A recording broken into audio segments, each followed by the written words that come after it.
A paz do Senhor, querido professor, querida professora da Escola Bíblica Dominical, estamos juntos para estudarmos a lição de número 5 e esta é a versão comentada aqui no canal da professora Manuela Barros. Se você é novo, muito bem-vindo. Nós temos duas versões propostas neste canal e esta é aquela que a maioria dos professores usa quando nós vamos estar lendo a nossa revista e comentando a partir daquilo que ela dispõe para nós. Então, a lição de número 5 ela é intitulada Uma Igreja Cheia de Amor. Texto áureo era o coração e a alma da multidão dos que criam, e ninguém dizia que coisa alguma do que possuía era sua própria, mas todas as coisas lhes eram comuns. Atos 4:32. Só de ler este versículo, nós já sentimos e entendemos que amar como a igreja primitiva amou vai ser um desafio para nós.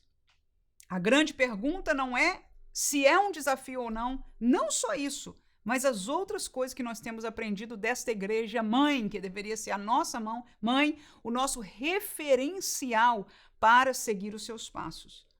Mas se nós vamos decidir fazer ou não, que é difícil, que é desafiador, que é diferente da proposta do mundo e até do mundo evangélico atual, nós vamos encontrar que seja. No entanto, a grande pergunta para nós: qual vai ser a nossa decisão? Obedecer a palavra e a direção que este livro de revelação deixou para nós da parte de Deus, ou as nuances diferenciadas dos dias de hoje, que muito mais agradam a cada um de nós, humanamente falando. Então vamos lá, uma igreja cheia de amor. Nós temos como texto base o texto de Atos, capítulo 4, versículo 32, que já lemos, não é? Até o versículo 37, lendo a partir do 33, porque o 32 já lemos, diz: E os apóstolos davam com grande poder testemunho da ressurreição do Senhor Jesus, e em todos eles havia abundante graça. Não havia, pois, entre eles necessitado algum, porque todos os que possuíam herdades ou casas, vendendo-as, traziam o preço do que fora vendido e depositavam aos pés dos apóstolos.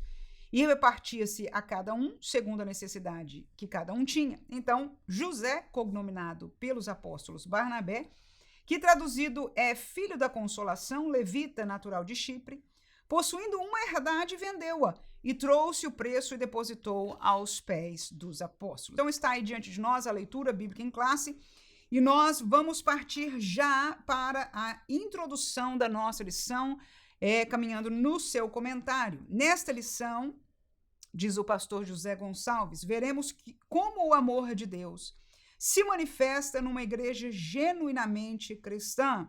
Vamos já fazer um parênteses aqui. É o que nós queremos ser, sim ou não? Cristãos há muitos, mas o que é genuinamente cristão é aquele que é autêntico, e o que nos faz autêntico não é dizer tem Deus, é de Deus. É mostrar que esta autenticidade vem da fonte. E nós, como crentes, nossa fonte é a única revelação de Deus para nós, chamada a Bíblia Sagrada. Ele capacita, é Deus aqui o contexto, né? Capacita a igreja a enxergar os mais necessitados e a buscar caminhos para que suas carências sejam atendidas. Esse amor, contudo, não é um mero sentimento humano. E esta foi a frase que eu marquei na introdução como o pensamento central que eu gostaria de falar sobre ele como introdução. Em vez disso, vou seguindo a leitura aqui para terminar, não é? Ele é a expressão máxima, ele quem? O amor é a expressão máxima da graça de Deus que foi derramada abundantemente nos corações daqueles que creem em Jesus. Somente através do amor de Deus, o cristão aprende a ser solidário e generoso com aqueles que precisam ter suas necessidades supridas. O que eu quero nos chamar a atenção aqui é acerca desta frase que eu falei com você. Então vamos lá, estamos na lição de número 5, uma igreja cheia de amor. E na nossa introdução, nós lemos sobre um amor que não é humano. Ora, se nós somos chamados a vivenciar um amor que não é humano, e nós somos povo de Deus, igreja de Cristo, que amor é este?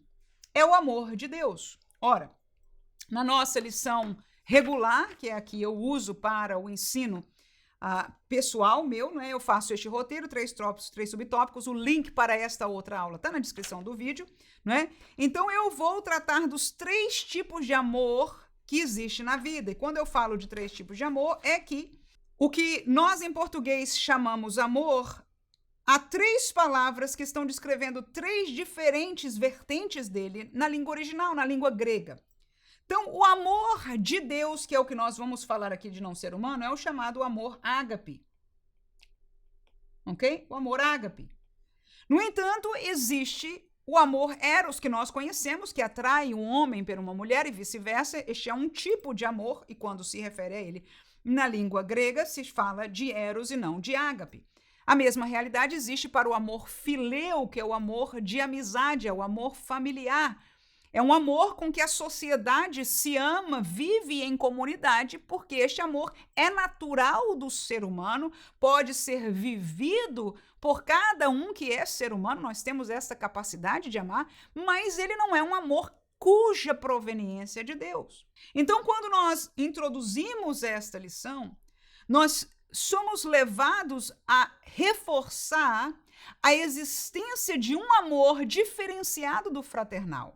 Porque se a gente lê só a palavra amor como nós lemos na própria introdução, nós às vezes vamos perguntar, será que as pessoas que não são crentes não podem amar, não podem ser solidárias, não podem ter empatia? Claro que podem. Mas a fonte deste amor, que é bom, é humana. Mas existe um amor, existe uma realidade de amor que provém da pessoa de Deus. E porque provém de Deus, só Deus pode dar. Então, quando nós vamos ler a Bíblia, se nós lemos na linguagem original todas as instâncias da palavra amor, nós vamos ver que a maioria delas, não a absoluta, mas quase, a maioria delas está se referindo ao amor ágape, que é o amor de Deus. E por causa disso, eu vou mencionar que o humano aqui, não é? Ele pode ser tanto o fileu como o eros, e eu li estes exemplos bíblicos na nossa outra classe. No entanto, aqui eu só vou estar lendo os exemplos do amor de Deus, ou o amor ágape. Vou ler 3, também lá eu li 4, mas aqui eu vou ler 3. Romanos 5:5, também vou ler Gálatas 5:22, isso aqui é suficiente para nós entendermos 1 João 4:8. Se você é daqueles que está no nosso canal e no trimestre passado usava a aula simplificada, mais uma vez, você não precisa falar dos 3 tipos de amor necessariamente, ou ir buscar sobre isso. Esta aula aqui é um pouquinho mais próxima da simplificada. Nós vamos focar no amor de Deus, no amor ágape. Basta entender que a origem é lá. E com os versículos que você tem aqui, na verdade, talvez nem precise dos 3, você pode selecionar menos para caminhar bem com a realidade da sua sala de aula. Mas vamos aos versículos, então, mostrando na prática este amor que provém de Deus. Romanos 5:5 diz, e a esperança não traz confusão, porquanto o amor de Deus está derramado em nosso coração pelo Espírito Santo que nos foi dado. Ou seja, é o Espírito Santo que, ao entrar na vida do crente, ao fazer morada na vida do crente, ele traz consigo, porque ele é Deus, a essência de Deus. E um atributo natural, moral de Deus, que é parte da natureza de quem Deus é o amor. Então, quando o Espírito Santo vem viver, habitar em nós, este amor de Deus, ele é automaticamente derramado em nosso coração. Nós vamos casar este entendimento que Paulo está falando aos Romanos com aquilo que ele falou aos Gálatas, onde ele nos ensina qual é o fruto do Espírito Santo na vida do crente. Vamos a Gálatas 5:22, um texto conhecido nosso. O fruto do Espírito olha lá o primeiro, é o amor. Este amor aí é ágape, é o amor de Deus, porque provém de Deus, é o gozo, é paz, é longanimidade, é benignidade, é bondade, fé, é mansidão e temperança. Então, há virtudes que são paralelas humanas à parte desta participação que nós convivemos na realidade humana, mas há uma capacitação, escute por favor, que isso é bem interessante. É fruto do Espírito porque há uma capacitação divina por parte do Espírito Santo para vingar, para viver, para proliferar estas realidades aí, estes 9 participações, né, do Espírito Santo aí, né, do fruto do Espírito Santo na nossa vida. Então, nós temos a capacidade espiritual de viver se nós não extinguirmos ao Espírito, se nós não deixarmos, alimentarmos ao que é espiritual, ao invés de alimentar as coisas carnais. Então, nós vemos aí o amor de Deus como um fruto do Espírito. Alguns ficam chamando a atenção porque não é um fruto, é um gomo do fruto. Não faz muita diferença, né, irmãos? Mas é fruto do Espírito Santo na nossa vida. 1 João 4:8 é o último versículo que eu vou deixar para este entendimento aí. Diz, aquele que não ama não conhece a Deus, porque Deus é amor. Então, com este versículo, nós entendemos que o amor, ser amor, Deus não tem amor, Deus não só ama, ele é amor. É a palavra que João usa aí, por Deus, da parte de Deus, inspiração divina para colocar para nós, mostrando que é uma característica intrínseca da pessoa de Deus. Portanto, nele há um amor que não é humano, é dele quando nós recebemos o Espírito Santo. Então veja que esses 3 textos se casam neste mesmo entendimento. Vamos ao primeiro tópico, o amor manifestado na comunhão cristã. Primeiro subtópico, o crescimento da igreja. Nesse ponto de sua narrativa, Lucas se refere à igreja como a multidão dos que criam. Eu estou lendo o primeiro subtópico aí na página 35. Essa expressão pode ser entendida com o sentido de um grande número ou assembleia. A igreja que havia começado com 120 discípulos agora é uma grande multidão. Uma igreja pequena possui a mesma natureza e essência, e essas são as palavras-chave que eu vou usar aqui, olha. Multidão. E vou usar essas palavras que ele acabou de colocar aqui. Mesma natureza e essência. Possui a mesma natureza e essência de uma igreja grande. Então, igreja pequena e igreja grande tem diferença em número, mas a natureza e a essência é a mesma. Tem que ser, mas vamos daqui a pouco comentar sobre isso. Assim como uma igreja grande. Uma igreja pequena também enfrenta seus problemas e desafios. Verdade. Contudo, os desafios e problemas de um grande povo são maiores em proporção em relação a uma pequena. Eles se tornam mais complexos e, portanto, mais desafiadores. Isso aqui é uma coisa interessante, porque às vezes a gente, na teoria, diz, olha, é uma mesma coisa, problema é problema, gente é gente. Mas quem tem experiência, e para isso vale a experiência pastoral de quem está escrevendo isso, né? Porque tem a vivência, não só ele, este pastor, mas aqueles que vivem esta realidade de lidar, de gerenciar, de serem líderes, uma autoridade espiritual sobre uma multidão de pessoas, os desafios definitivamente são mais fortes. O mesmo em essência, mas mais forte. Mas não vamos falar dos desafios aqui. A palavra-chave para mim deste subtópico aqui é a questão de que a igreja tem, seja pequena ou grande, a mesma natureza e essência. Agora você vai parar e perguntar para a turma aí. O que é isso? Qual é a nossa natureza que é igual? Não importa que país você seja, se você está numa igreja pequenininha que são 2 famílias que se reúnem, ou numa igreja de, 3 mil, 5 mil membros, o que quer que seja.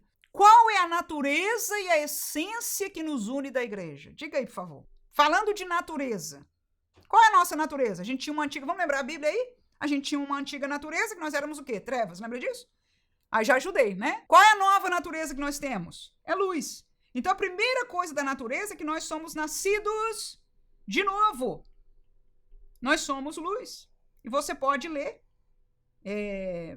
com a tua turma, Efésios 2, 1 a 5, eu coloquei aqui, e versículo 10. Claro que você, como professor, vai vendo o tamanho de tempo da sua classe, não é? E a possibilidade de leitura também, principalmente uma leitura grande, você mesmo pode ler ou permitir a participação dos irmãos. Mas muito importante que nós caminhemos com o estudo e escutar a palavra de Deus. Efésios 2, 1 a 5 diz, e vos vivificou, estando vós mortos em vossas ofensas e pecados. Vou fazer uma pausa aí, tá aí. Houve vida quando a gente era morto. A nossa natureza agora é uma natureza de vida contrária a uma natureza morta. Você era vivo fisicamente, mas segundo a Bíblia, Você estava morto nas ofensas e pecados. Escute, por favor, porque isso é vocabulário bíblico. A gente tem que aprender como Deus vê as coisas. Nós dizemos, eu estou vivo, eu nasci, mesmo quando você era pecador, eu estava vivo. Sim, fisicamente, mas espiritualmente não. Segundo a Bíblia, você e eu, antes de termos nascido de novo, nós estávamos mortos em nossas ofensas e pecados. Agora, Deus nos vivificou. Vamos ao seguinte versículo. Em que no outro tempo, olha lá na prática, olha a prática espiritual, andaste segundo o curso deste mundo, segundo o príncipe das potestades do ar, do espírito que agora opera nos filhos da desobediência, entre os quais todos nós também antes andávamos.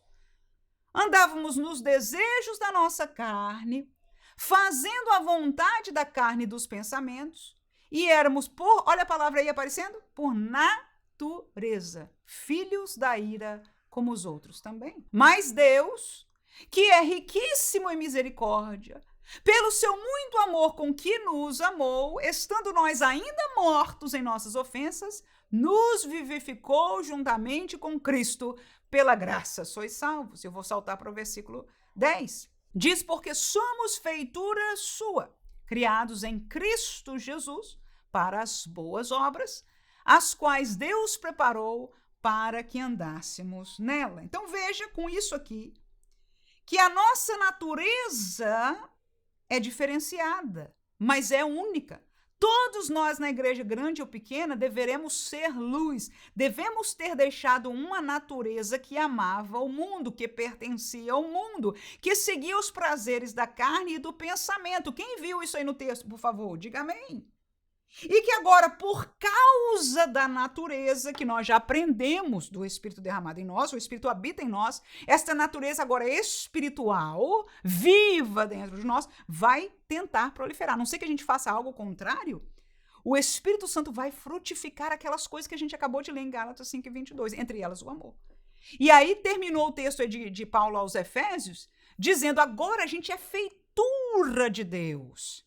E esta nova criatura, né, foi criada em Cristo Jesus, para quê? Para fazer as boas obras e permanecer nelas. Nós não somos salvos pelas obras, mas porque nós temos uma nova natureza, e esta natureza é de Deus e é perfeita, nós vamos obrar as obras de Deus e as obras perfeitas. Entendemos? Então, neste sentido da natureza, é que igreja grande ou pequena, espiritualmente, nós temos uma mesma natureza. Amém? Você pode perguntar, o que mais, irmãos? O que nos faz ter a mesma natureza e a mesma essência? Vou falar da essência aqui. Na minha opinião, eu colocaria a palavra o Espírito vivendo em nós, o Espírito Santo, né? O Espírito Santo, que o quê? Habita em nós. Vamos ler aí, Efésios 2, 19 e o versículo 22. Assim que já não sois estrangeiros nem forasteiros, mas concidadãos dos santos e da família de Deus, no qual também vós juntamente sois edificados para a morada de Deus no Espírito. Este é um dos versículos, mas está aí. Vocês já não estão estrangeiros, vocês são povo de Deus e sois edificados como povo, como grupo, como igreja, né? Para a morada de Deus no Espírito. O Espírito Santo habita na igreja e porque aprove a Deus também individualmente, ele habita em cada um do nosso coração. Isso é Bíblia. O que mais? Natureza e essência. Como é que a gente pode ser mesma essência, mesma natureza? Eu coloquei uma última aí, que é através da obediência. Exatamente porque nós somos da luz. Lembra das boas obras? Uma das obras, ou uma vertente de obras, é a obra de obediência. Quem é de Deus quer obedecer à vontade de Deus. Quer conhecer a Deus, quer obedecer à sua vontade. Então, a obediência à revelação de Deus é algo que nos une em natureza e em essência. A nossa natureza é luz. A nossa essência é espiritual de Deus. Então, se nós somos assim, somos isso, então nós vamos ter prazer em obedecer à revelação. Seria o quê? A palavra de Deus. Ok? Sigamos, segundo subtópico. Nem todos os subtópicos a gente vai falar tanto assim, nem explicar, tá, irmãos? Alguns a gente fala, outros não. Mas eu gostaria de ajudar, né, o nosso entendimento e trazer Não só uma leitura, né? Mas explicar alguma coisa, trazer, enraizar um conhecimento, porque esse tipo de conhecimento, nós estamos falando deles aqui, esses são chamados conhecimento doutrinário. Isso aqui é raiz de conhecimento da Bíblia. É enraizar na doutrina bíblica. A gente não conhece só as histórias da Bíblia, não só as palavras da Bíblia, mas a doutrina da Bíblia, e você pode já ter visto muitas vezes qual é o entendimento e qual a repetição que Jesus falou disso, Paulo falou disso, que nós somos chamados para aprender e viver a sã doutrina. Amém? Tópico número 2, tópico 1, subtópico 2, os desafios do crescimento. Assim vemos a igreja de Jerusalém crescer em escala geométrica. Ela se multiplicava e, com isso, os desafios também eram maiores. Como essa igreja, até pouco tempo, não passava de um pequeno número, se comportaria com um novo formato adquirido. Ela manteria a unidade em meio à complexidade? Somente o amor poderia manter. E eu enfatizei essa daqui na minha leitura. Somente o amor poderia manter o elo fraterno. Veja a palavra interessante aí, fraterno. Então, o amor que é de Deus pode manter o elo fraterno. E a gente vai ler um versículo, eu vou até parar aí para dar ele para você já. 1 Tessalonicenses 4:9.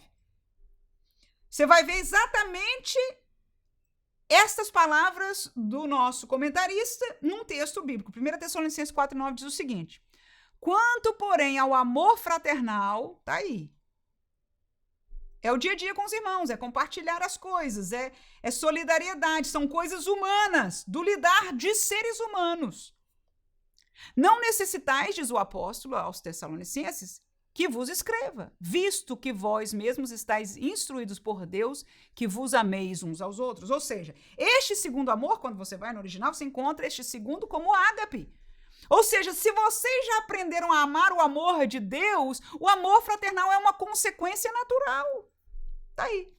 Então, o nosso comentarista diz: somente o amor de Deus poderia manter o elo fraterno entre os crentes. De fato, Paulo dirá que o amor de Deus foi derramado nos corações dos crentes pelo Espírito. Nós já lemos isso, né? Romanos 5:5. Aos Colossenses, o apóstolo dos gentios disse que o amor é o vínculo da perfeição. Somente através do amor cristão, a igreja pode manter-se unida. Quando uma igreja se fragmenta e se divide, significa que o egoísmo tomou o lugar do amor em algum ponto. Então, o que me chamou a atenção é que o amor seria o amor versus o egoísmo. Enquanto o amor é para o outro, o egoísmo trata-se de ser para mim mesmo. E nós somos chamados para amar a Deus. Porque, irmã, mas a Bíblia diz que a gente tem que se amar a si mesmo. Não, a Bíblia diz: amai ao outro como a si mesmo. Por quê? Porque você já ama a si mesmo naturalmente. Quando Paulo vai exortar lá ao marido, diz: quem é que não cuida da sua própria carne? Pois então cuide dela como da sua própria carne. Tá vendo aí? Então, este amor ou proteção é até instintiva. Sem falar nas deficiências das coisas que são publicadas aí, não é que alguém pode dentro da psicologia, querer me questionar neste momento. Eu estou falando de Bíblia e da realidade natural bíblica do ser humano. É instintivo. Pode haver deformação? Pode. Mas é instintivo amar naturalmente. Mas o amor bíblico, pragmático, você pode ler 1 Coríntios 13. Você vai ver que todo ele é em função de alguém. Em compensação, o egoísmo olha para si mesmo. Este é uma boa métrica para nós observarmos as nossas ações, os nossos pensamentos, os nossos projetos, a nossa vivência como igreja. Amém? E neste sentido, nos vai doer. Porque nós vamos encontrar uma triste realidade. Voltamos ao começo dessa aula que eu coloquei para nós aqui. E você pensa que é você que está sofrendo? Não, eu estou sofrendo também. Porque estamos todos nesta geração extremamente egoísta, em comunidades, em países que fomentam também isso, mesmo com as políticas, olha, tanto direita como esquerda, a mesma coisa neste sentido. Porque esta palavra de Deus vai para além de tudo isso, irmãos. Vai para além, vai na profundidade do homem, aonde ele sozinho vai prestar contas diante de Deus. Acabou, irmão. Deus sabe o que faz, irmãos. Aleluia. Então, essa é a realidade. O desafio é este, né? Mas o amor de Deus é que capacita a nós vencermos o egoísmo humano e continuarmos sendo uma igreja mesmo que grande. Terceiro subtópico, a vida interior. Linda esta colocação.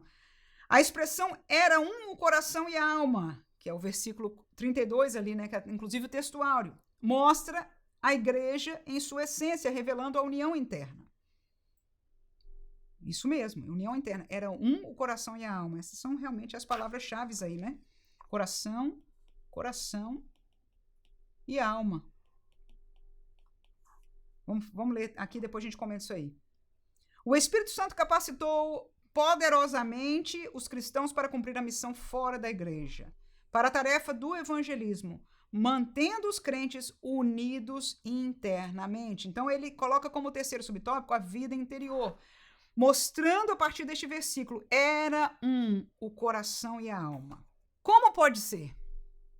É a mesma pergunta e praticamente a mesma resposta do começo que a gente perguntou. Como pode ser a mesma natureza e a mesma essência? Como pode ser o mesmo coração e a mesma alma?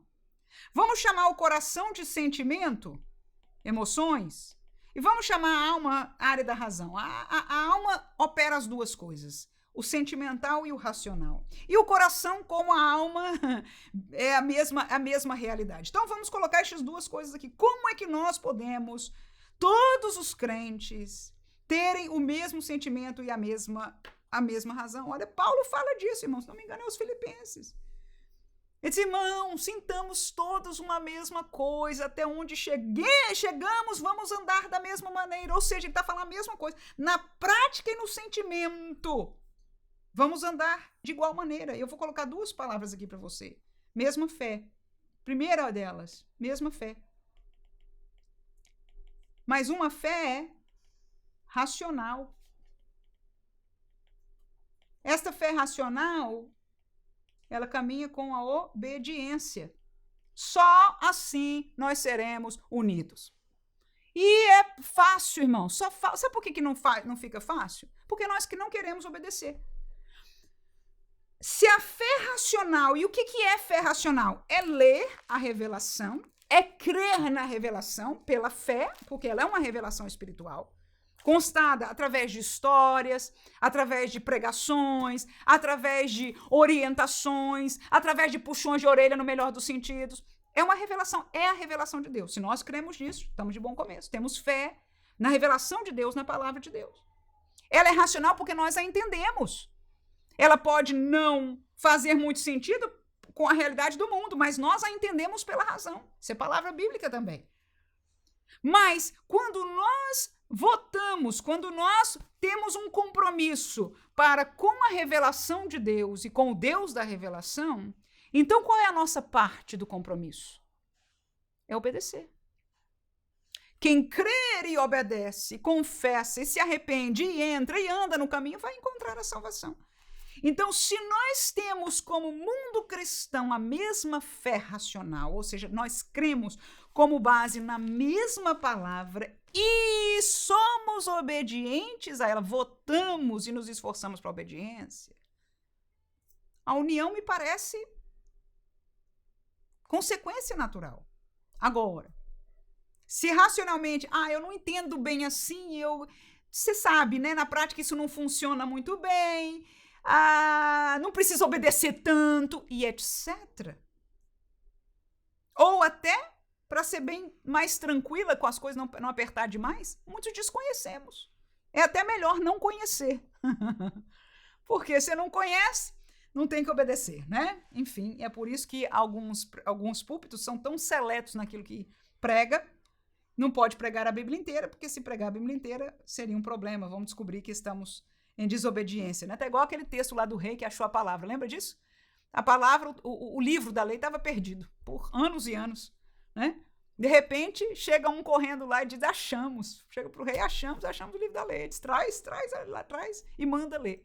Quando ele escuta a palavra, ele se rasga as vestes e diz, manda consultar a Deus, manda chamar o profeta e consultar a Deus, porque nós estamos perdidos. Eu quero saber se Deus vai fazer isso mesmo agora ou não, porque Deus disse, a revelação é verdadeira e eu creio, e nós estamos em pecado contra Deus. Então, essa é a realidade. Mas não só a mesma fé, já fui eu para longe, né? Mal de professor.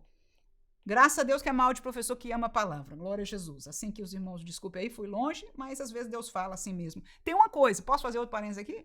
Tem problema Deus falar no meio na aula, irmão? Tem problema mudar a aula um pouquinho? Não estou dizendo sempre. Nós temos que ser fiéis ao que foi nos colocado, nós nos preparamos para isso, é para isso que você está aqui. Mas eu quero dizer para você que eu já vivi isso na prática. De repente, numa colocação como essa, Deus está usando a você para uma pessoa que precisa ouvir aquela palavra de Deus. Ou será que nós não queremos ser usados por Deus? Será que nós fiquemos tão presos? Eu volto a dizer, isso não é regra, é exceção. A regra é ensinar o que está proposto. Não é isso? Esta é a regra, é uma regra de obediência. Amém? Mas, se encaminhar, de repente o Senhor colocou aquele pensamento no seu coração e você sentiu até a graça de Deus falando esse. E tem coisa na nossa cabeça também, volta. As duas coisas são bem possíveis. A gente, às vezes, é cabeção, né, cheio de conhecimento, ou lembra disso e lembra de história. Tem alguns que não são da Bíblia, né, mas lembra de história que viveu e etc, etc, e aí a aula vai. No entanto, vamos ser cuidadosos, zelosos, tementes a Deus para não perder. Aconteceu numa aula até errado, tudo bem. Jesus, me ajuda, me perdoa por eu ter, né, usado na aula assim, mas outras vezes você sabe que foi Deus claramente, você não sabe até com quem falou, mas você sente que Deus está nos usando. Então não tem problema como exceção, mas não como regra. Então a mesma fé espiritual é a segunda que eu colocaria aqui.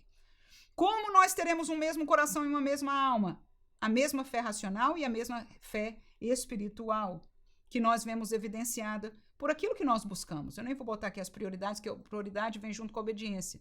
Com o que nós buscamos. Se nós buscamos as coisas espirituais, se nós nos alimentamos com a palavra, se nós buscamos ao Senhor em oração, nós vamos estar juntos numa só fé espiritual. Este é o alimento. Tem que botar essas duas coisas, palavra e oração. Este é o alimento espiritual. Então, na mesma fé, ele é racional, mas ele é um alimento espiritual. Você tem experiência com isso, né? Então, pela oração, eu para lá. Vamos para adiante, porque o tempo também vai adiante e não para. Tópico número 2. O amor como manifestação da graça. Primeiro subtópico, a graça como manifestação do Espírito. O melhor ambiente para a manifestação dos dons do Espírito é uma igreja onde o amor de Deus está presente. Lucas nos informa que os apóstolos davam com grande poder testemunho da ressurreição do Senhor Jesus. O contexto nos mostra que o Espírito opera em um ambiente que lhe é propício, isto é, onde a igreja está banhada no amor cristão. Muitos podem cair na tentação de achar que o segredo para ter uma igreja imersa no Espírito, isto é, onde os dons espirituais se manifestam com regularidade, tem a ver com cumprir determinadas regras e normas estabelecidas. Regras são importantes, e não podemos viver sem elas. Contudo, e esta foi a frase que eu marquei aí, contudo, o Espírito opera no ambiente onde há comunhão entre os irmãos. Eu preferi, inclusive, marcar a comunhão do que a palavra amor. Ele repetiu essa mesma frase em diferentes maneiras, até aqui, usando a palavra amor. Nesta sentença, ele usou a palavra comunhão, que é próxima, né? Mas, contudo, o Espírito opera no ambiente onde há comunhão entre os irmãos. Às vezes, podemos quebrar a comunhão com os outros achando que não tem importância, mas Jesus ensina que para ser perdoado por Deus, devemos perdoar sinceramente nossos irmãos. Qualquer ensino contrário a isso é falso. Bom, verdadeiro o que ele falou, Mateus 6:15, né? Nós até colocamos no nosso outro material também, você pode ler aí, mas eu quero deixar para você mais 2 outros textos aí, nesse primeiro subtópico aí. Vai ser Efésios 4, 26 e 27 e Hebreus 12 e 15. Vamos lá. Efésios 4, 26 e 27. Irai-vos e não pequeis. Não se põe o sol sobre a vossa ira. Não deis lugar ao diabo. Ora, não se põe o sol sobre a vossa ira. Falando de ira, é ter raiva de alguém, irmãos. É ficar bravo. E a gente geralmente não fica bravo com alguma coisa. A gente fica bravo com alguém que proporcionou uma realidade de alguma coisa. É alguém. E logo depois, o versículo seguinte fala, não deem lugar ao diabo. Por quê? Porque espiritualmente é o maligno quem ganha espaço quando nós fomentamos a ira no nosso coração. E até esqueça da realidade da integração da igreja. Mas o problema espiritual começa dentro de nós. A ira, irmão, o ódio mata aqui, ó. Afoga o crente, afoga a vida espiritual do crente. Quem tem testemunho? Quem tem realidade disso na vida? Quem já viveu algo assim? É ou não é verdade? E você pode perguntar na sua classe. Quem tem ira e ódio, irmão, é afogado. Você não tem alegria espiritual, as duas coisas não caminham juntos. Hebreus capítulo 12, versículo 15. Tendo cuidado de que ninguém se prive da graça de Deus, e de que nenhuma raiz de amargura brotando vos perturbe, e por ela muitos se contaminem. Tá aí a segunda coisa que acontece. A amargura, o ódio, a ira, esta raiz maligna que acontece por problemas de realidade individuais.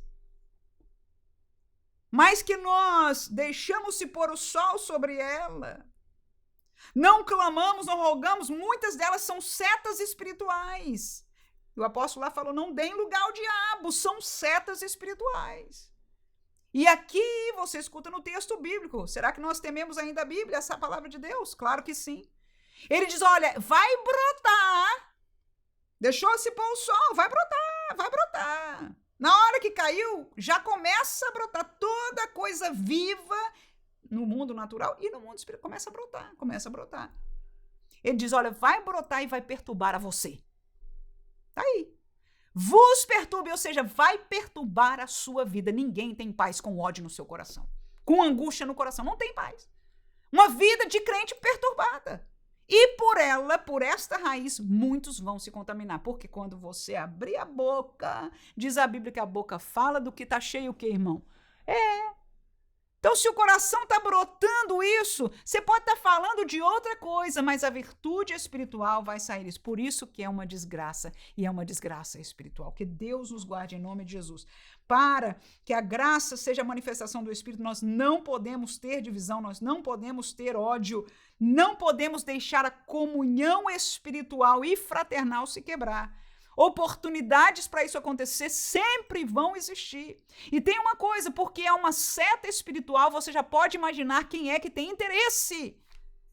E se Pedro, irmão, Pedro foi usado pelo diabo, irmão. Falando, escuta por favor, que essa é forte, palavra bonita para Jesus. Quando Jesus veio com essa história de que tinha que padecer e não sei o que, Pedro ficou logo zeloso. Ele disse, não, Senhor, o senhor não pode padecer e tal, e não sei o que, não sei o que. O que Jesus diz? Para trás de mim, Satanás, que não conheces, aleluia, as coisas, os mistérios de Deus, o projeto de Deus. Para trás de mim, Satanás. Ou seja, ele estava sendo usado. Num instante ele tinha sido usado. Jesus falou para ele, essa revelação, Pedro, não te deu tu, foi o Espírito que te deu. Essa é a realidade do homem, irmãos. Não existe crente super-homem, não. Esta é a realidade das coisas espirituais, que a gente pensa que entende tudo e, na verdade, não entendemos quase nada.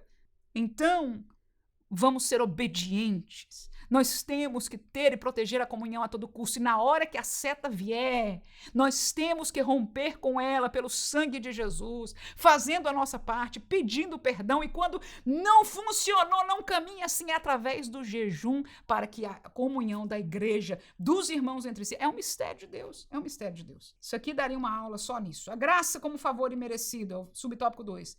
Ainda um outro aspecto da graça de Deus revelada neste texto, em todos eles havia abundante graça. Isto significa que a graça de Deus estava manifestada tanto nos apóstolos como em toda a igreja. Esse texto não se encontra deslocado, pois é posto aqui com o propósito de mostrar a razão ou motivo daquele contagiante ambiente cristão. Uma igreja dinâmica que demonstra amor para com seu próximo e na qual o Espírito Santo se manifesta de forma abundante, é uma igreja que reflete a graça de Deus. Aqui eu não vou falar nada, não vou explicar nada disso, porque a graça de Deus, ela tem, vamos dizer, conceitos, ela tem significados diferentes de colocação para colocação bíblica. Não vários, não inúmeros, mas suficiente. Então, eu preferiria, se eu estou dando aula, de não comentar aqui. Eu vou dizer para você que neste tópico, eu vou somente ler um versículo, eu estou quase chegando lá. É por isso que você vai me ver que alguns tópicos eu vou ler batido, e você vai ver que eu não vou comentar de tudo, eu vou comentar da parte principal, da parte que eu entendo que há um ensinamento, da parte que eu entendo que é onde, de tudo que foi lido, porque são muitas palavras, irmão, ninguém pode enfiar na cabeça do aluno, nem na nossa, não fica, todas as palavras que a gente lê. os conceitos que a gente lê aqui. Não fica, né? Então, vamos pegar o conceito principal e vamos trazer ele. Agora, vamos explorar. Nós já fizemos 2 vezes aqui. O que significa isso na prática? A gente perguntou 2 vezes aqui. Mesma natureza e mesma essência. Difícil? Pergunta difícil, irmão.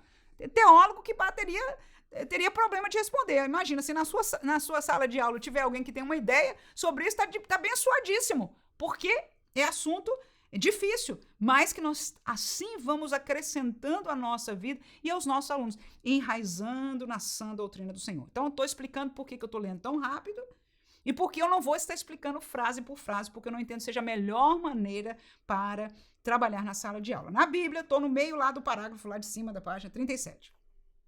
Podemos perceber que a graça de Deus gerou entre os crentes um sentimento de gratidão por terem sido, sem merecimento algum, capacitados por Deus para viverem uma vida abundante. Isso se torna um padrão nas demais igrejas do Novo Testamento. Nós até já lemos este texto aí de 1 Tessalonicenses 4:9. Vemos, por exemplo, esse entendimento de gratidão como uma resposta à graça de Deus na pessoa do apóstolo Paulo. 1 Coríntios 15:10, nós vamos ler este agorinha.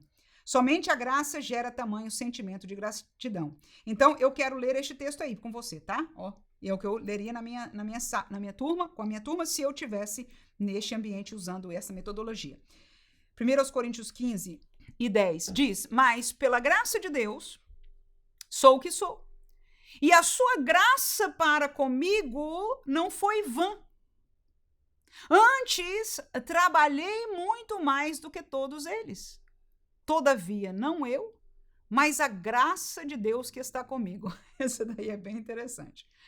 Porque só neste versículo já aparece 2, pelo menos para mim. Você achar diferente, fica à vontade de pensar, porque é para isso que nós somos chamados, viu, professores? Para pensar na palavra de Deus, amém? Mas eu vejo, se não em essência, mas em operação, duas vertentes de operação da graça. A primeira foi que agiu em Paulo, e Paulo começa agradecendo. Pela graça de Deus, sou o que sou, né? E a sua graça não foi em vão. Ou seja, a graça que alcançou a mim, então essa primeira graça, nós estamos no 2, né? Então é uma graça que me alcançou. Que me alcançou. É a primeira que ele fala. Aí ele diz, e ela não foi em vão, porque eu trabalhei muito mais do que todos eles. Todavia, não foi eu quem trabalhei, mas a graça de Deus que está comigo. Então, esta graça, né? Esta graça, na segunda atuação, ela opera para outros. Tá aí. Então, o trabalho, a graça de Deus na vida de Paulo fez ele trabalhar mais do que os demais. Claro que o trabalho é no contexto da obra do Senhor, trabalho missionário, né? Mas a graça operou nele para ele trabalhar. Então, tem essa vertente de atuação da graça de Deus aí. Então, com isso, eu já expliquei o que eu queria falar deste tópico aqui. Eu achei melhor falar só isso do que explicar os pormenores daquilo que o pastor narrou para nós aqui. Terceiro tópico, a manifestação do amor na solidariedade cristã. Primeiro subtópico, a busca da equidade. O dicionário Aurélio de língua portuguesa conceitua equidade. Equidade. Como a disposição de reconhecer igualmente o direito de cada um. Então, eu acho que isso aqui caminha com a palavra justiça. Foi a palavra que eu entendi. Assim, diferentemente da igualdade, e ela seria diferente da igualdade, a equidade não enxerga as pessoas como sendo todas iguais. E por isso, busca formas de ajustar o desequilíbrio. Em Jerusalém, não havia um nivelamento social. Então, enquanto a igualdade buscaria um nivelamento, todo mundo está no mesmo nível social, a equidade busca justiça para todos. Nivelamento social, nem todos possuíam as mesmas condições. Era a realidade. A realidade, mesmo da igreja primitiva, era de equidade, não de igualdade. Havia pessoas mais abastadas e havia pobres também. Nós até trouxemos um estudo sobre isso neste nosso outro roteiro que nós damos na outra aula lá. Se você quiser aprender um pouquinho mais a fundo disso aí, eu penso que está no segundo tópico, não, no terceiro tópico também, junto com isso aqui. Você pode buscar lá. Mas aqui nós vamos ficar por isso aqui. Em Jerusalém não havia um nivelamento social, havia pessoas mais abastadas, estes geralmente em maior número, ou seja, os pobres. Logo, a igreja demonstrou ser sensível a esta realidade, procurando tratar dessa situação, sendo solidária com a situação dos menos favorecidos. Então, para mim, o ponto principal deste primeiro subtópico é ensinar a diferença entre equidade, que trata-se da justiça, não é? De uma realidade de justiça, de uma realidade de direito, que é a palavra usada aqui pelo Aurélio, se não me engano, né? Ele falou no dicionário Aurélio, e versus a igualdade, que seria no sentido de um nivelamento, para usar aqui, ó, nivelamento social. Então, esse nivelamento social não existia. Existia pobres e pessoas abastadas, de condições, ricos. Mas havia ou se tratava a igreja com equidade. Segundo subtópico, prosperidade e compartilhamento. Estudiosos observam que a igreja de Jerusalém vivia uma comunidade de compartilhamento e não de domínio. Os crentes mantinham a propriedade de seus bens, mas os disponibilizavam conforme a necessidade de cada um. Deste modo, eles compartilhavam tudo o que tinham. Isso pode ser observado com Maria, mãe de João Marcos. Ela também pertencia à igreja de Jerusalém e, em vez de vender sua casa, a pôs a serviço da igreja, transformando-a em uma casa de oração onde a igreja se reunia. A prática da generosidade, e esta aí foi o que eu sublinhei, pode mudar de acordo com o tempo, lugar e circunstâncias. Contudo, o princípio que governa permanece o mesmo. Podemos fazer o bem a quem necessita de uma forma ou de outra. Então, este segundo tópico eu trataria da prática da generosidade. Ora, nós vimos um exemplo na igreja de Jerusalém. E um exemplo, confesso, extremo. Quase impensável para a nossa realidade hoje. No entanto, quando a essência do coração e da alma é nós vamos ver que naturalmente isto vai caminhando um pouco mais para aí do que o egoísmo extremo que nós vivemos hoje. No entanto, eu quero trazer outro exemplo aqui, que não é o da de Jerusalém. Eu vou colocar 2 versículos aqui. 2 aos Coríntios 8, 1 a 3, e 2 Coríntios 9, 7. É um mesmo contexto.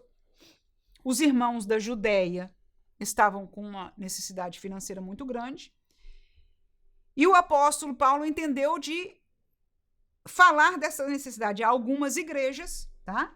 E ele vai mencionar aqui, primeiro, a igreja de Corinto, que é para quem ele estava mandando a carta, mas no capítulo 8 ele vai mencionar como uma outra igreja, um outro grupo de irmãos estava respondendo a essa necessidade da Judéia. Vamos lá. 2 Coríntios, capítulo 8, e versículo 1 a 3, o texto diz o seguinte: também, irmãos, vos fazemos conhecer a graça de Deus dada às igrejas da Macedônia. Como?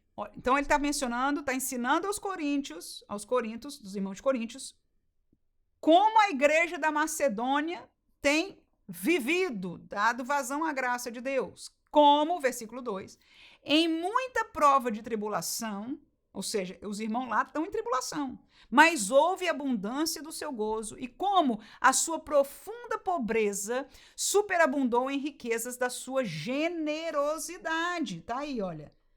Pobreza,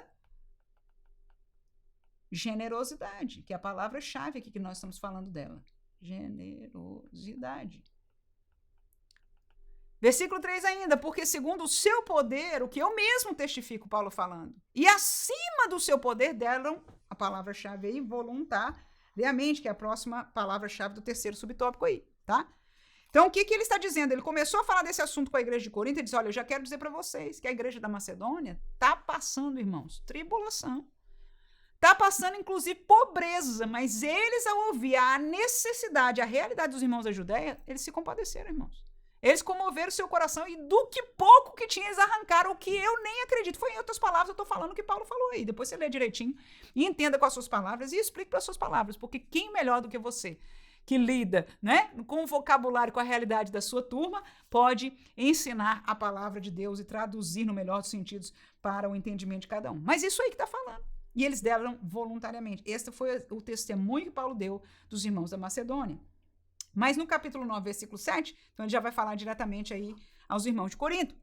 Cada um Porque ele falou, irmãos, vamos participar também, né? Aí ele termina este pensamento ali dizendo, cada um contribua segundo propôs no seu coração. Não com tristeza ou por necessidade. Porque Deus ama ao que dá com alegria. Esse é um versículo, pelo menos um pedaço do versículo que a gente sempre repete, né? Deus ama o que dá com alegria. Mas o contexto é esse aí. Ó, irmãos de Corinto, a necessidade lá da Judéia, o negócio tá bravo. Macedônia já fez isso, e vocês? Vão recolhendo aí todo domingo. Isso eu não estou falando rapidamente o que está escrito lá no capítulo, né? Vão recolhendo e tal. E ele termina falando, olha, contribua segundo propôs no seu coração, ou seja, é algo voluntário. Deus vai confirmar em você no seu coração. Deus vai nos fazer comover. Se o amor de Deus está derramado em nosso coração, alguma coisa Deus vai mover, irmãos. Isso é natureza e essência, tá aí. Eita! Não é piedade humanista, não é solidariedade fraternal, que também existe entre nós, seres humanos, e é natural nosso ser humano. Mas como igreja, mais do que tudo, nós devemos ser obedientes nesta essência de Deus em nós. Por isso é que nós não vamos fazer com tristeza. Nós vamos fazer conforme o nosso coração propôs, porque o Senhor vai falar ao nosso coração, vai confirmar, vai nos ajudar, vai colocar no nosso coração. E não por necessidade. Como assim, irmãos? O que acontece hoje muito? Muitas colocações financeiras são postas junto à necessidade. Deus vai te abençoar se você fizer isso. Quando você faz uma troca de necessidade, seja qual for, não está certo, não é bíblico, está aí. Não faça por necessidade, você não tem que fazer. Faça segundo propôs o seu coração, porque Deus ama aquele que dá com alegria, né? E já falamos da essência do Espírito Santo em nós para ser base disso aí. Então, foi o segundo subtópico, prática da generosidade. Subtópico 3 e último, um exemplo da voluntariedade. Lucas destaca que os que possuíam herdades ou casas, vendendo-as, traziam o preço que fora vendido e depositavam ao pé dos apóstolos. A próxima frase foi a que eu sublinhei aí. Nada aqui foi feito de forma obrigatória. Ninguém contribuiu porque foi constrangido a isso. Duas palavras importantes. Obrigado, obrigatoriedade, e constrangimento, porque às vezes, por aí nós vemos, não há obrigatoriedade, ninguém pode dizer ao crente que tem que fazer nada, a não ser a palavra de Deus. E se é que o crente quer obedecer a palavra de Deus, porque nem Deus obriga. Quem escutou isso? Nem Deus obriga. Agora, quem não obedece está em desobediência contra Deus. Aí vai pagar a consequência disso, porque tudo na vida é assim, Deus quis que foi assim.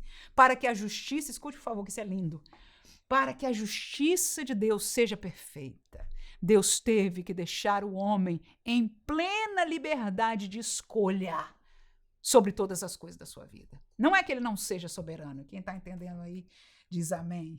Aleluia. Não é falta de soberania da parte de Deus, é propósito para que a justiça seja perfeita. O homem tem que escolher.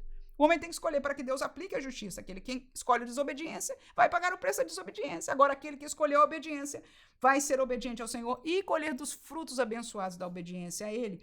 Mas não é obrigatório. E nem há constrangimento. Não deve haver constrangimento, porque se Deus está na pessoa, se a pessoa está aberta ao Espírito de Deus, vai acontecer naturalmente. Se não está acontecendo, irmãos, é porque algo espiritual está fraco. É assim mesmo. Precisamos ensinar mais a palavra, precisamos orar. A base do espiritual é que está faltando, né? Muitos mecanismos hoje da igreja nós temos que fazer de alguma maneira, porque quem não precisa de fundos, irmão, a igreja não paga aluguel, não paga, não sei como é que chama, né? Quando você compra a coisa, tem que pagar em parcelos, alguma coisa. Irmão, pagar a luz, paga a vida, o salário do pastor, o que quer que seja, irmão, não vive missões, não se faz sem dinheiro, tudo bem. E muitos, gente, como é que a gente vai fazer para comover o povo e etc. E outros que abusam disso, mas de uma coisa ou outra sei que nós precisamos. Mas a Bíblia nos chama a semear na base. Porque quando o Espírito opera verdadeiramente, irmãos, na vida dos crentes, isto vai acontecer e deve acontecer por obediência. Diga de passagem, por exemplo, vou fechar nisso aqui. O dízimo é questão de obediência. Dízimo é questão de obediência. Você não tem que gerenciar o que fizeram com o seu dízimo, porque você não deu o dízimo para ninguém. Eu não dou meu dízimo para ninguém, eu dou meu dízimo para Deus. Em obediência à palavra de Deus. Amém? Então, Deus não te deve nada, o pastor não te deve nada, nem prestação de contas. É normal, muitas igrejas fazem prestação de contas. Eu trabalhei estes últimos 30 anos numa igreja que sempre prestou contas. E eu trabalhei na tesouraria destes 30 anos que eu estou lá, 20 anos pelo menos na tesouraria. Tinha que anualmente prestar conta para todos os membros da igreja. Amém? Mas não é necessário no melhor dos sentidos, no sentido do crente, porque ele não vai deixar de ser fiel a Deus por causa disso. Ok? Então, tendo falado isso, vamos terminar aqui. O texto bíblico deixa claro que havia voluntariedade nos crentes. E foi um parênteses. Eu acho que esse aqui eu até nem precisava ter falado dele, né? Mas, enfim, é como a gente diz. Às vezes Deus está ajudando-nos naquilo que nós precisamos. Nos crentes em ajudar uns aos outros. Havia uma consciência de pertencimento e por isso ninguém deseja ver o outro excluído. Isto era a manifestação do grande amor de Deus derramado nos corações daqueles crentes. E eu deixo por último aí, 2 Coríntios 9, mesmo contexto que nós estávamos lendo, 12 e 13, tá? Quando ele fala da manifestação nos corações, é Deus trabalhando nos corações e é isso que gera amor, é isso que gera solidariedade, é isso que gera o ofertar e o amar pragmático, prático, dado para as pessoas, né? Há operação fraternal? Mas na igreja deve haver mais do que tudo uma consciência e uma vida espiritual, manifestação de Deus nos corações. 2 Coríntios 9, 12 e 13 diz porque a administração deste serviço, Paulo dizendo à igreja de Corinto, ou seja, esse assunto de dar oferta para aquela igreja necessitada, a administração disso, ele diz, não só supre as necessidades dos santos, os irmãozinhos lá vão ter comida para comer, vão poder ter casa para morar, mas também, diz ele, redunda em muitas graças que se dão a Deus. Que isso, irmãos? Eu vou fazer uma pausa aí rapidamente, né? Que isso? É que os irmãozinhos que receberam a oferta, irmão, para além de ter o que comer, diz, Senhor, obrigado pelos irmãos lá da Macedônia. Obrigado porque tu, Senhor, porque eles não viram a nossa cara, irmãos, eles não vão ver vocês, irmãos de Corinto. Quando nós recebemos, nós damos graça àquele que tocou os corações. Está vendo aí a vida dos dois lados, de quem dá e de quem recebe? Foi Deus quem tocou o seu coração para dar. E não só vai suprir a necessidade daquele missionário, daqueles irmãos, que não são missionários, mas são irmãos necessitados naquele momento, mas vai dar glórias a Deus. Porque Deus que tocou o seu coração é o Deus que eles estão agradecendo por terem usado a você e a mim para esta obra. Versículo 13. Visto como na prova desta administração glorificam a Deus pela submissão que confessais quanto ao evangelho de Cristo e pela liberalidade dos vossos dons para com eles e para com todos. Um versículo meio difícil de entender, mas eu vou falar para você em poucas palavras o que ele está dizendo. Quando você prova pela prática, a prática prova o que está dentro do coração. Falar é Tiago, né? Tiago diz, irmão, você dizer, tá com fome, vai bem, eu vou orar por você. Falar, irmão, não vale nada. Tiago até disse, o que vale a tua fé sem as obras? Nada. Tem que ser provada. Então, Paulo está dizendo aí, a prova dessa administração, ou seja, quando você tira e dá para alguém, glorifica a Deus, eles glorificam pela submissão que você confessa contra o evangelho. Então, ele está dizendo o seguinte, Paulo está dizendo, quando você dá, você está provando que você está fazendo por submissão ao evangelho. Ninguém dá dinheiro de graça para ninguém, irmãos.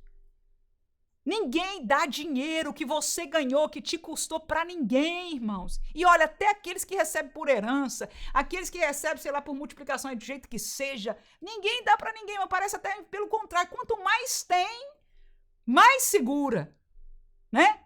Mas aqueles que são crentes submetem ao evangelho de Cristo e ao que o Espírito Santo toca ao coração deles. Esta submissão dá glória a Deus. E ele diz também pela liberalidade, ou seja, quanto vocês deram. Que não deram como Paulo instruiu a eles. Não deem com avareza, irmãos. Não deem medindo como aquela coisa. Não deixe o seu coração, deixe Deus falar ao seu coração. E Deus nos ajude, irmãos. Você vai ler a conclusão aí. Nós terminamos aquilo que nós queríamos compartilhar com você neste dia. Espero que alguns desses comentários você possa usar na sua sala de aula, mas que sobremaneira esteja sobre nós a graça de Deus, para nos dar sabedoria, amor pelos nossos alunos, porque se a igreja é cheia de amor, tem que começar em nós. Não só esta unidade espiritual, amor pragmático pelos nossos alunos, mas parte nesta obra, inclusive, daquilo que nós aprendemos, da generosidade, desta convivência de irmãos na vida real, no dia a dia de nossas vidas. Que Deus abençoe e use cada um de vocês em nome de Jesus. Amém.